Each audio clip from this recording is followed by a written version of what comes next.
প্রাক্তন হওয়ার গল্পে কখনো মিশে থাকে অভিমান, কখনো অনাকাঙ্ক্ষিত ভুল। অভিমানের দেয়াল ছাপিয়ে ভুলের পরিমাণটা যদি অনেক গুণে বেড়ে যায়, তবে সেই স্মৃতি হয়ে ওঠে আক্ষেপের জঞ্জাল।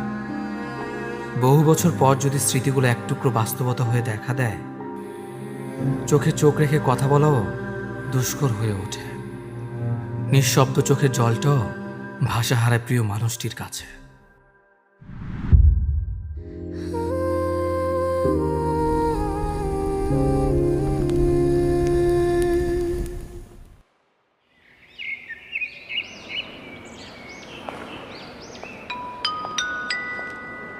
সম্মানিত যাত্রীবৃন্দ, প্ল্যাটফর্ম নাম্বার 2 থেকে কিছুক্ষণের মধ্যেই চট্টগ্রাম এক্সপ্রেস ছেড়ে যাবে। দয়া করে আপনারা আপনাদের আসনটি গ্রহণ করুন। ধন্যবাদ।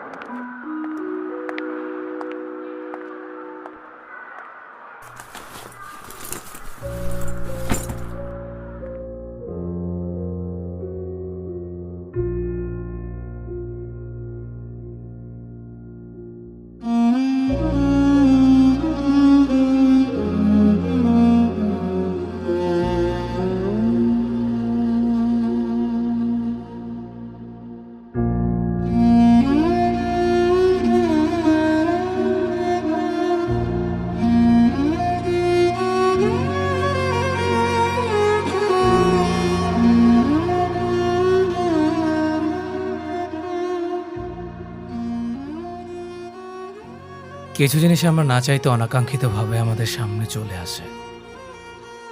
আমার সামনে যে বসে আছে তার নাম মনোরিমা, আমার প্রাক্তন প্রেমিকা। আমাদের সম্পর্কটা বেশ ভালোই চলছিল। চলতে চলতে একসময় আর চলছিল না, শেষও হচ্ছিল না। জোর করে চালিয়ে নেওয়া আর কি। যদিও ভালোবাসা এবং যত্নের কারোই কোনো অভিযোগ কিংবা অবহেলা ছিল না, তবুও সবচেয়ে বড় সমস্যা ছিল। তুমি কি আমার কথা বোঝো না? তোমাকে না বলছি তোমার বেস্ট ফ্রেন্ড আমার সহ্য হয় না। তোমার তো ছেলে ফ্রেন্ড কেন? কই আমার তো কোনো মেয়ে বন্ধু নাই। তুমি জানো না তোমাকে আমি অন্য কারোর সাথে থাকলে সহ্য করতে পারি না? তুমি এগুলা বুঝবে কি করে? তুমি তোমার মতো থাকো, আমাকে আর ফোন দিবা না। যদি ফোন দাও তাহলে তোমার খবর আছে।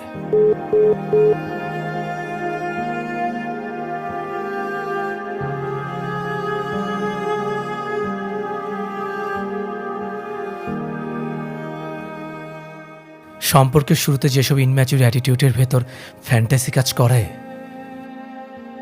সম্পর্কের শেষের দিকে সেসবই অসহ্য লাগতে শুরু করে।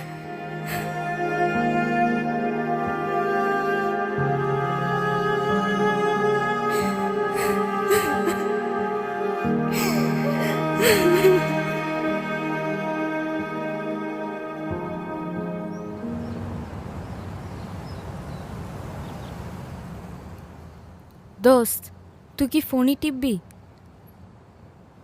তোর সাথে আমার ইম্পর্টেন্ট কথা ছিল। তুই তো কিছু বলতেছিস না, বল এখন। দোস্ত জানিস, অভি আমার কোনো ফ্রেন্ডকে সহ্য করতে পারে না। কাল রাতে ভীষণ চিৎকার করছে, আমার সাথে উল্টাপাল্টা বিহেভ করছে। ও আমার কোনো ফ্রেন্ডদের সাথে দেখা করা সহ্য করতে পারে না। তোদের সাথে যে বেরোই, তোদেরকেও নিতে পারে না। শোন, আমি তোকে একটাই সাজেশন দিব, তুই ওর সাথে ব্রেকআপ করে ফেল। আমি আছি দুই নৌকার মাঝখানে, না পারতেছি ছাড়তে, না পারতেছি রাখতে। I am totally confused. এভাবে রিলেশন চলতে পারে না দোস্ত। তুই অনেক কষ্ট সহ্য করছস, আমি আর তোর এই কষ্ট দেখতে পারবো না। তোর ভালোর জন্য আমি এই কথাটা বলছি, কথাগুলো ভাইবা দেখিস।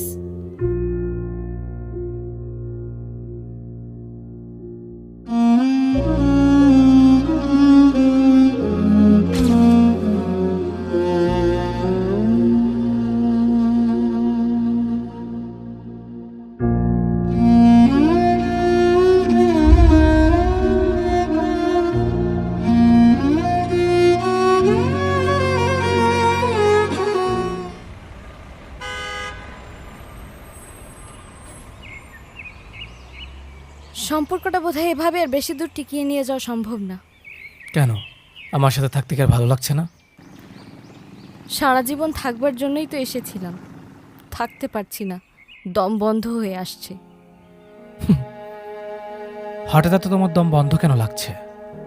অভি, সম্পর্কটা আসলে ততক্ষণ পর্যন্তই সুন্দর যতক্ষণ এটা অলংকার হয়ে গলায় ঝুলে থাকে। অলংকার যখন শেকল হয়ে যায় তখন গলা আটকে আসে, শ্বাস নেওয়া যায় না। প্রতিনিয়ত এত রেস্ট্রিকশন নিয়ে আসলে সারা জীবন একসাথে থাকা যায় না। দুজন মানুষ যদি দুজনের চোখের আড়ালেও একজন অন্যজনের প্রতি লয়াল না হয়, তাহলে সেই সম্পর্ক বেশি দূর টেনে নিয়ে যাওয়া সম্ভব না। দম বন্ধ তো আমারও লাগে। রোজ রোজ একই কথা বলছি, খাইছি কিনা, ঘুমাইছি কিনা, ভালোবাসা ভালোবাসা, একই পাগলের মতো প্রলাপ। আমি এরকম জীবন চাই না।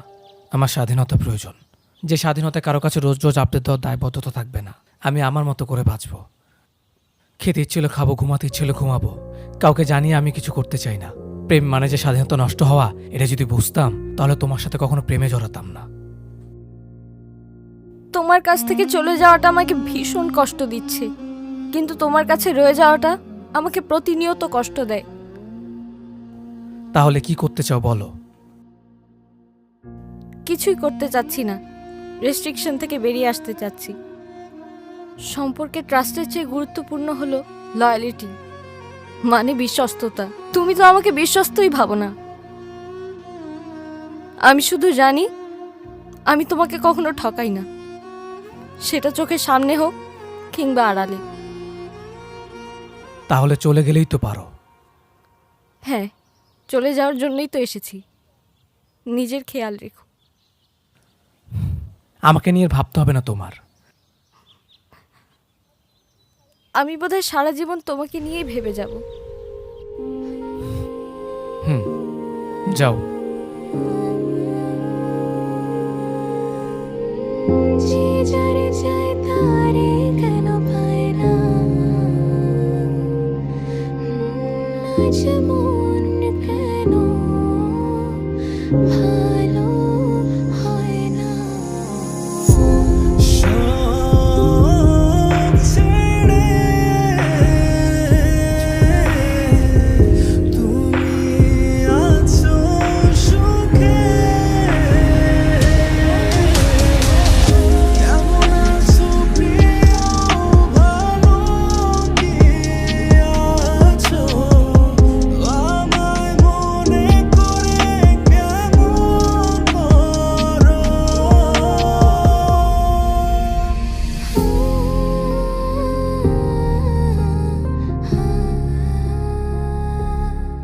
চলে যাওয়ার সময় কাছের মানুষের চোখের দিকে তাকানো যায় না। তাকালে টুপ করে চোখ দিয়ে জল পড়ে যায়। তবু হেঁটে যেতে যেতে হাতের উল্টো পাশ দিয়ে চোখ মুছতে মুছতে ছেড়ে গেল জলজ্যান্ত একটা কল্পনার সংসার। সম্পর্ক তো সংসারের মতোই। সম্পর্ক নিজের সন্তানের মতো। একটু একটু করে লালন পালন করে তাকে বড় করতে হয়। নিজের হাতে গড়ে তোলা সন্তানের মৃত্যুতে যেমন মানুষ নিজেকে সামলাতে পারে না, তেমনি সম্পর্কে ভেঙে যাওয়ার এই সাময়িক ব্যথাটা সামলে ওঠাও সহজ নয়।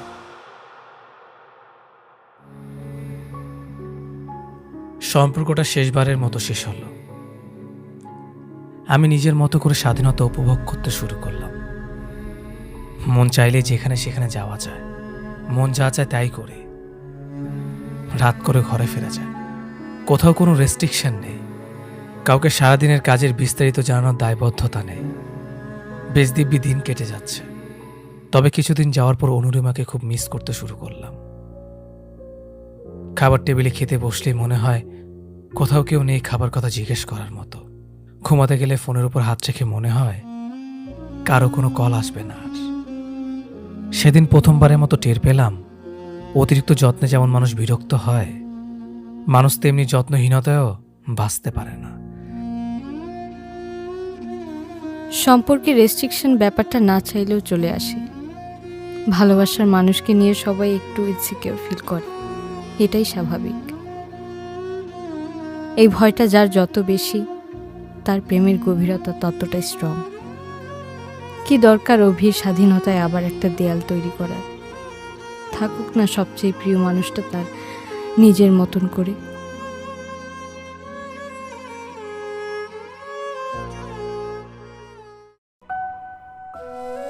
অনুরিমা তো রেস্ট্রিকশনগুলো নিতে পারছে না, তার তো দম বন্ধ হয়ে আসছে সম্পর্কে। একসময় প্রেমের অলংকার শেকল হয়ে আটকে গেছে, থাকুক না হয় মুক্ত হয়ে, নিজের মতো করে বাঁচুক। যোগাযোগহীনতায় স্মৃতির ওপর ধুলো জমে গেছে। মানুষের সাথে মানুষের দূরত্ব মানুষের মায়া, মোহ এবং মুগ্ধতার ওপরও মরীচিকা ধরিয়ে দেয়। সবুজ হাত মিথ্যে, যে চায় সে পারে, বিধাতা তারে সুখে রেখো, চেয়েছিলাম আমি যারে, এতটা ভালোবেসেও সব অধিকার অন্য কারো, বিধাতায় আমার আগলে রাখা পৃথিবীটা সুখে রেখো।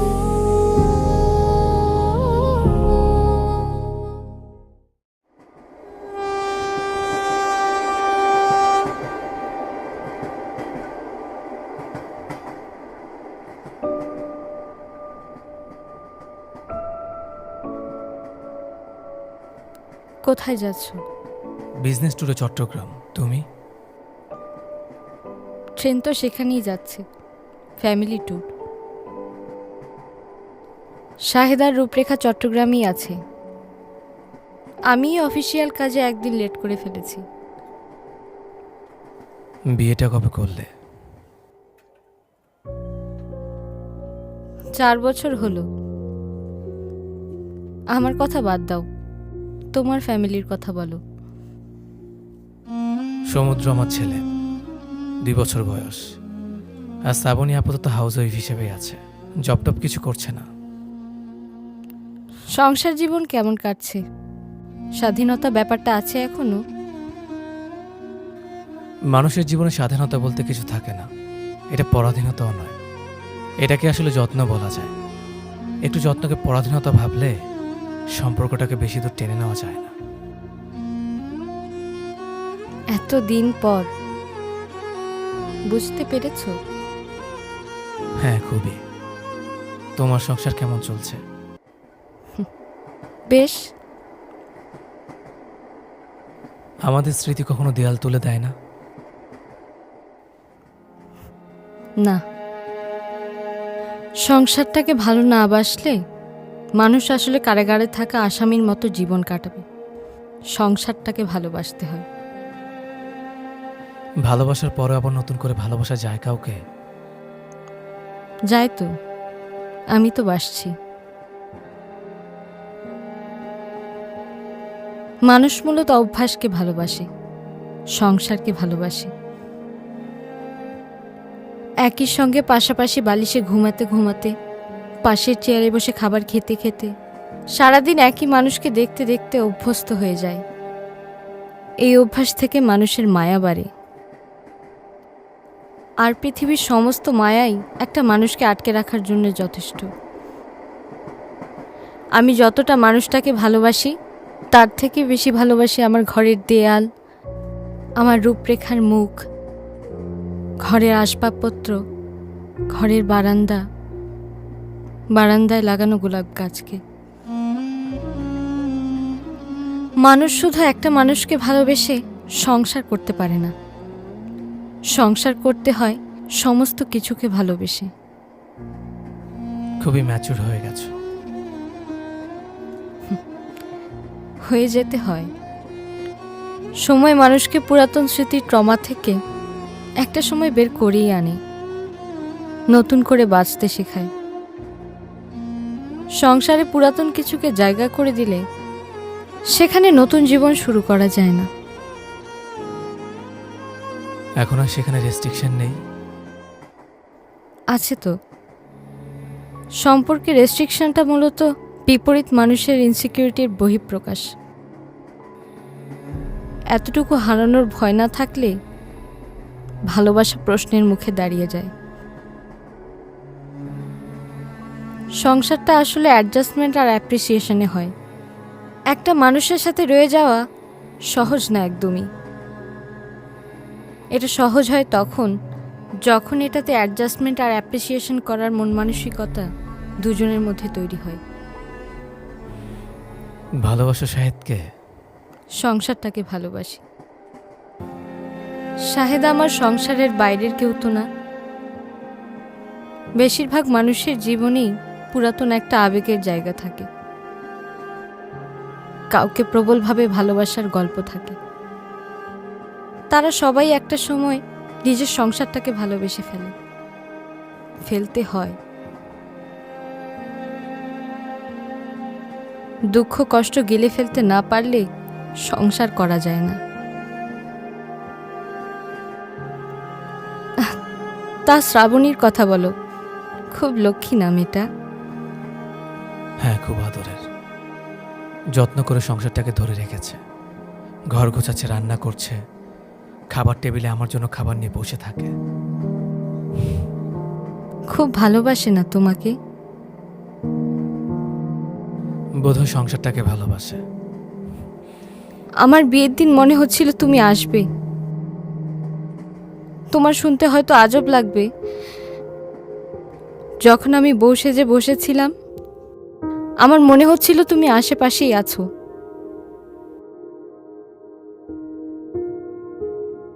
কিন্তু আমি এতটাই বোকা যে মানুষটার আমার সাথে থাকতে দম বন্ধ লাগে, সে মানুষটা কিভাবে আসবে?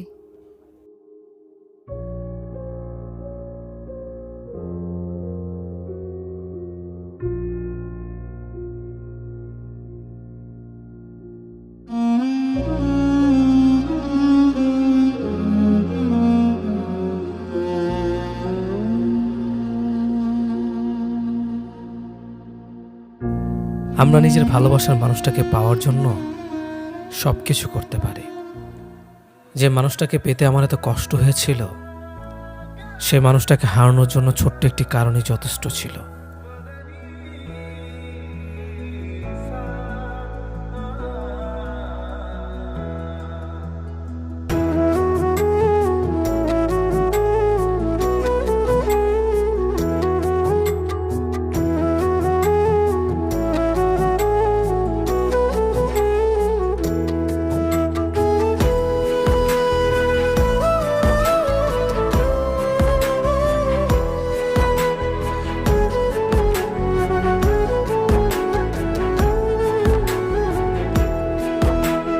তোমার যুগল চরণ জড়িয়ে বাজে আমি তোমার নুপুরে, ক্লান্ত অনুরাগ বাড়ালো হাত, মুগ্ধতা দাও এই দুপুরে। সুখ জড়ানো খুনসুটি জীবন থেকে নিল ছুটি, তুমি স্পর্শহীন আকাশ, ভাবতে কি পারি তোমায় মাটি। ছিলাম অবুঝ ভালোবাসার দৈর্ঘ্য প্রস্থ বুঝিনি, তোমায় হারিয়ে বুঝলাম মন জুড়ে ছিলে কতখানি।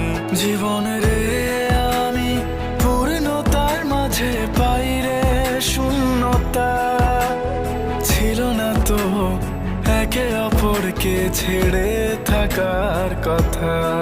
জীবন রে আমি পূর্ণতার মাঝে পাইরে শূন্যতা, ছিল না তো একে অপরকে ছেড়ে থাকার কথা।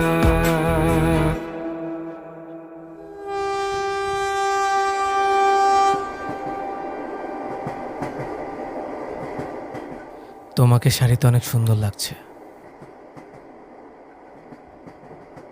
শাহেদের শাড়ি খুব পছন্দ।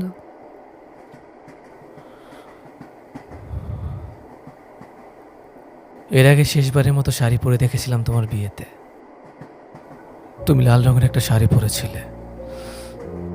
তুমি যেটা অনুভব করেছিলাম তোমার বিয়েতে এসেছিলাম, আমি সেখানে একটা ভিড়ের মধ্যে দাঁড়িয়েছিলাম।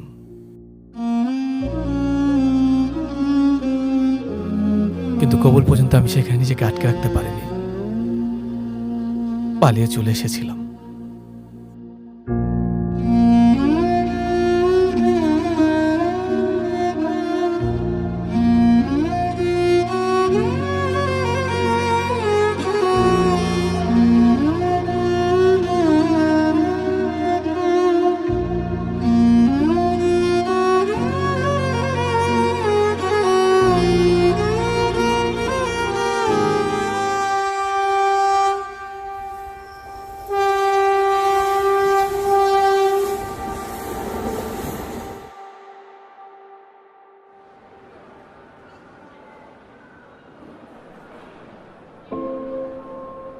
আজ আসি।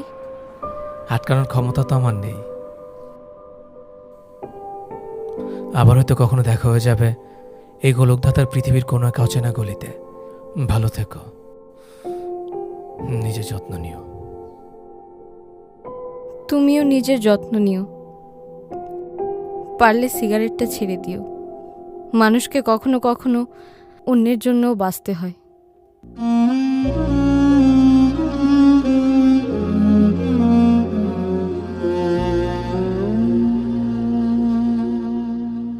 সম্পর্কটা ভেঙে গেছে দুজনের, কিন্তু ভালোবাসাটা রয়ে গেছে এখনো।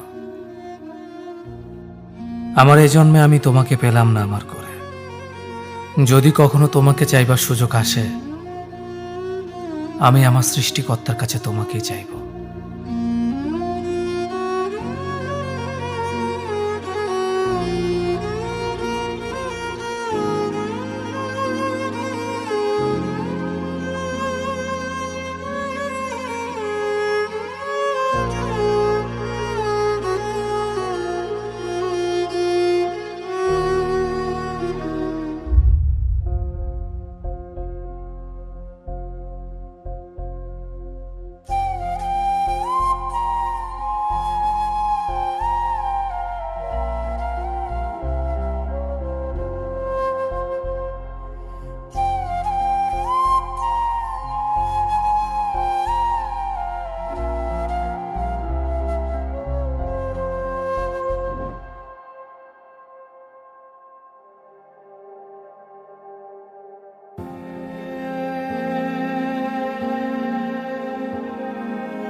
স্টেশন এমন একটা জায়গা যেখান থেকে মানুষ তার আবেগ অনুভূতি এবং স্মৃতির ওপর দিয়ে হেঁটে ব্যক্তিগত গন্তব্যে ফিরে যায়।